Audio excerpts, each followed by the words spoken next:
Welcome. For today's Redux video, we're gonna look back at King Kong vs. Godzilla.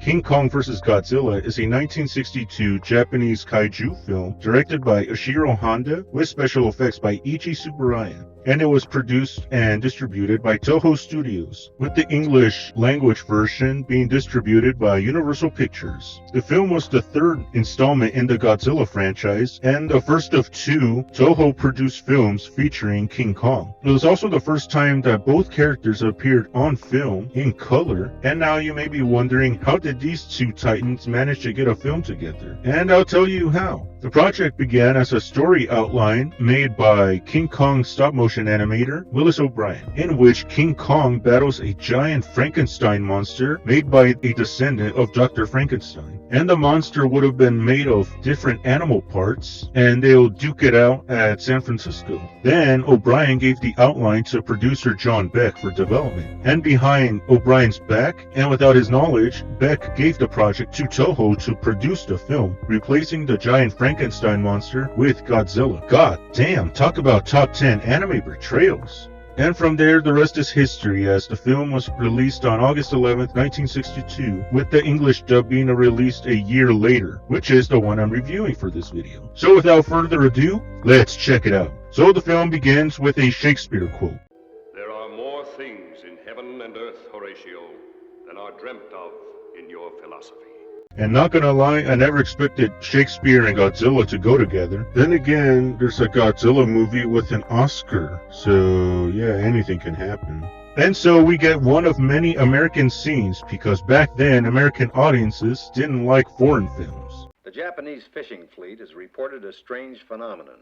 Large icebergs have been breaking up, the flows of which are drifting southward towards Japan and melting quickly. This normally cold ocean stream is maintaining an abnormally warm temperature. Huge steaming ball of foreshadowing. Oh, and fun fact, the American scenes show stock footage from other films, like The Mysterians. Anyways, the reporter shows some berries that'll get you high as fuck, and they are only found on a remote island, and a pharmaceutical company led by Mr. Taco, and no, not that kind of taco, wants the berries. However, the island is inhabited by a giant monster. Giant monster? He must be putting us on. Seriously, do these characters forget that Godzilla fucking exists? Also, Mr. Taco wants the giant creature to boost his ratings and gain publicity. Have you seen our latest TV ratings? They're terrible. Who out there is watching our show? Nobody. Because it's dull and boring and without imagination. That's why.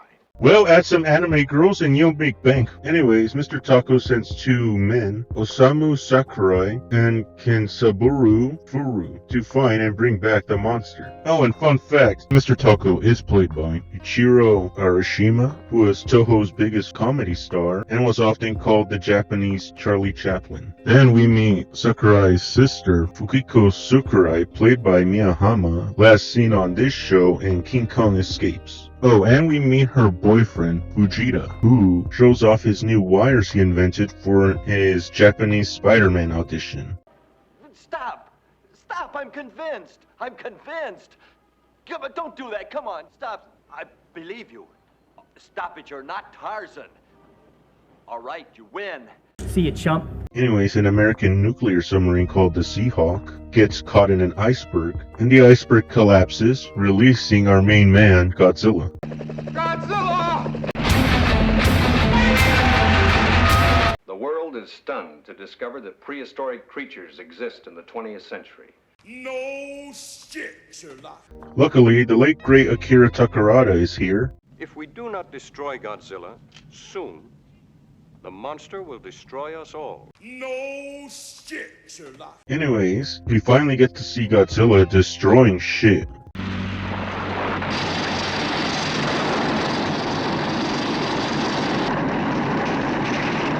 Oh, come on, I don't want to see the American scenes. No more.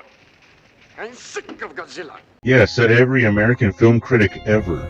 Anyway, Sakurai and Furu arrive on Faroe Island, and they encounter the natives who are dressed in blackface. That's racist. Anyways, their translator, bootleg Monkey D. Luffy here, helps them out with negotiating. Oi, right. Looking you prince, belong me hero. Film talk belong me. You go back wrong place. Belong you pharaoh.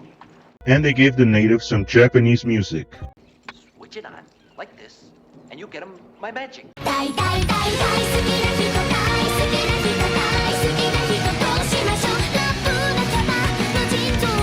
Oh, and they're passing out cigarettes.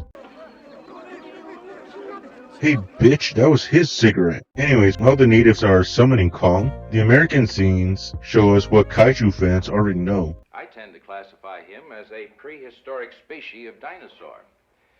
Possibly a cross between the gigantic Tyrannosaurus rex and the Stegosaurus. Okay, I'm calling cap on that part. Anyways, the village gets attacked by a giant octopus.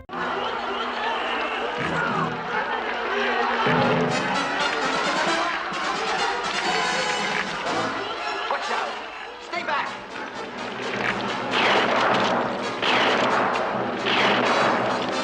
Well, we're boned. And fun fact, the effects supervisor Ichi Tsuburaya used real octopuses for these scenes. And he later ate one of them after filming. Or in the words of one OG legend, Tsuburaya, man, fucking eats that shit. oh, and we get some stop motion, although it's not Ray Harryhausen quality. And we finally get King Kong as he arrives to fuck up the octopus.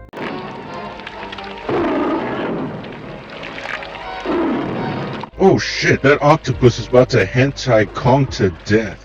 Luckily, Kong kicks the octopus's ass. If only I had time to piss on you too!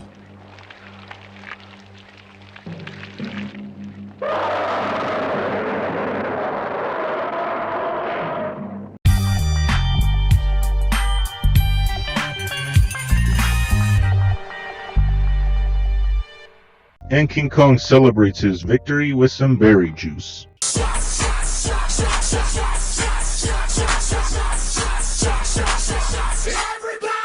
And he gets put to sleep, and the natives sing him a lullaby.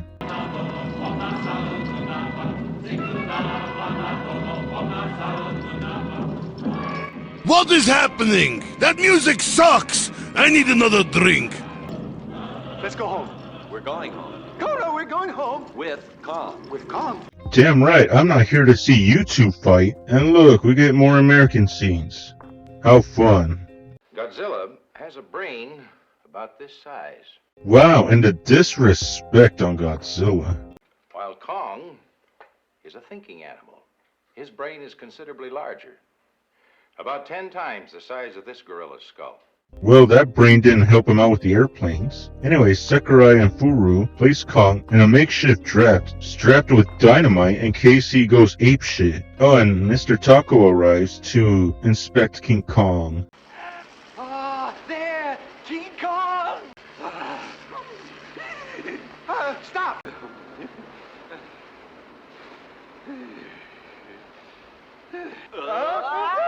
However, the Japanese Special Defense Force stops them and forces them to return King Kong back to the island. While at the same time, Godzilla arrives and starts fucking up the Japanese countryside.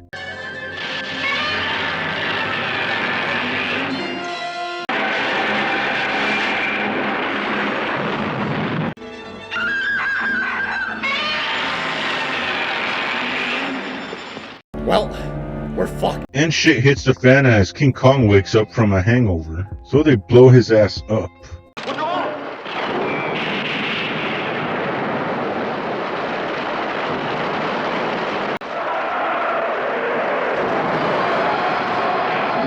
Oh great, now you made his hangover even worse. And the radio hypes up the upcoming match.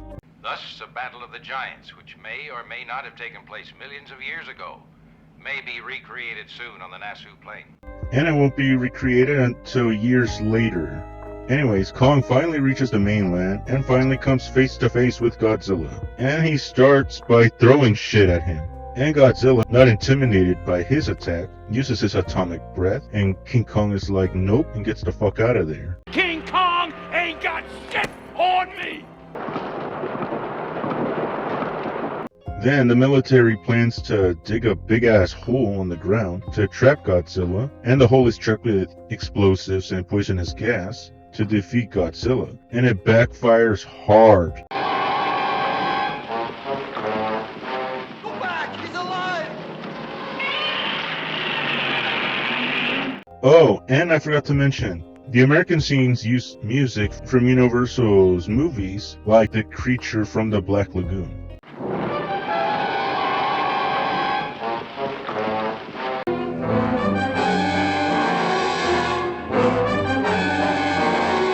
Anyways, we get more American scenes that tell us shit that we already know. Anyways, the military then string up a barrier of power lines around the city filled with 1 million volts of electricity, which proves to be effective against Godzilla. However, King Kong then approaches Tokyo and tears through the power lines and feeds off the electricity, which seems to make him stronger. Again, something they took from the original outline with Frankenstein. Anyways, King Kong enters Tokyo and captures Fumiko.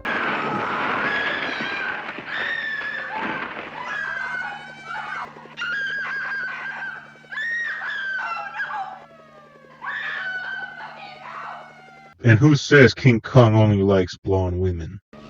Hold your fire. Yes, sir. Hold fire. I can see her. She's alive, but we can't hold our fire for long. King Kong must not be allowed to escape.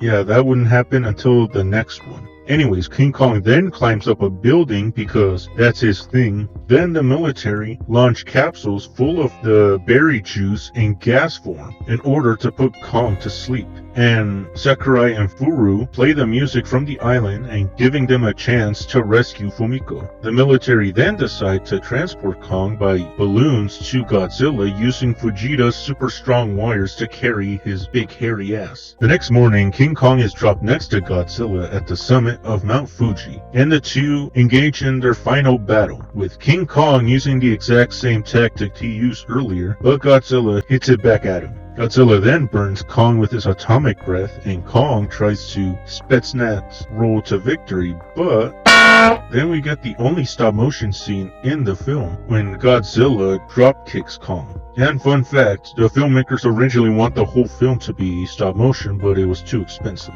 Anyways, Godzilla then begins burning the trees around Kong, trying to roast his ass. Suddenly, a bolt of lightning strikes Kong, and I'm wondering, what is he thinking?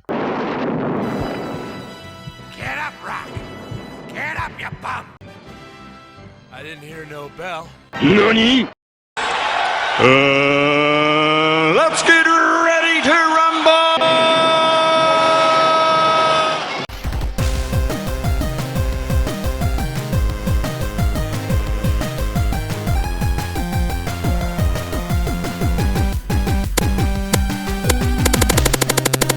Anyways, they make their way towards the coastline and destroy a pagoda for their poster. Then they both fall off a cliff and into the ocean. And we finally get our winner. Look! He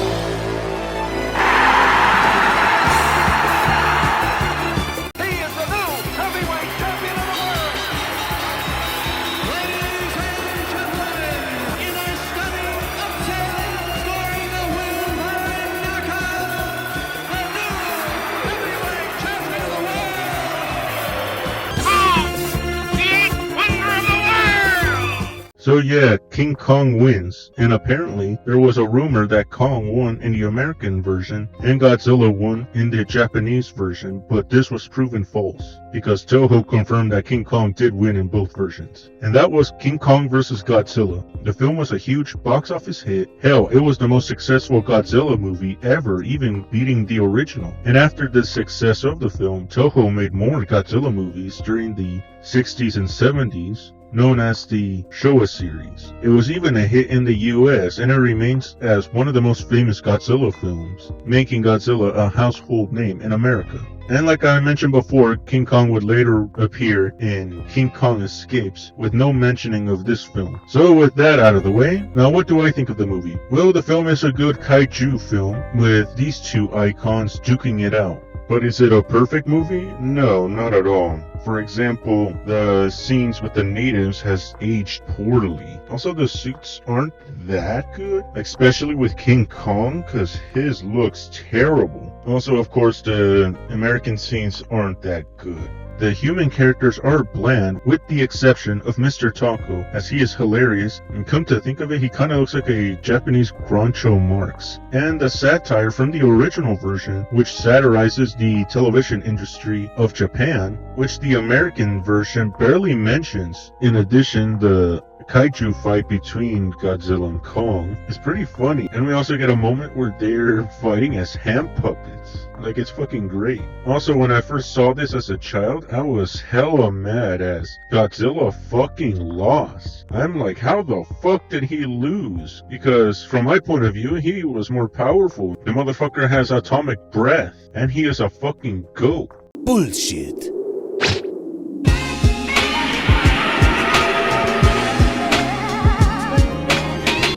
Is impressive. But from a certain point of view, I can see why King Kong won, as at the time, King Kong was around longer than Godzilla, since he first appeared in the 30s while Godzilla showed up in the 50s. Overall, it is a good, entertaining, and cheesy movie, and kaiju fans would dig it. So I would give this movie 3.5 Godzilla dropkicks. And that was the video. Don't forget to like, share, and subscribe for more videos just like this. Oh, and if you like my work, support the channel at Ko-fi. There you can support me with only $1 a month if you want. And you'll also get your names in the credit. And if you do support me, I thank you very much, and I appreciate it very much. So again, stay safe out there.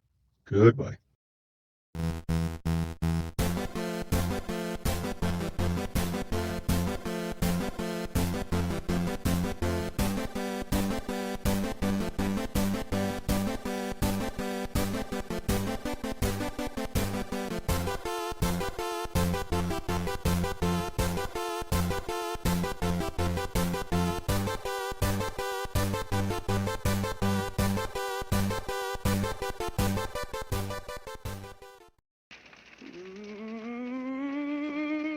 No more. I'm sick of Godzilla. What an asshole!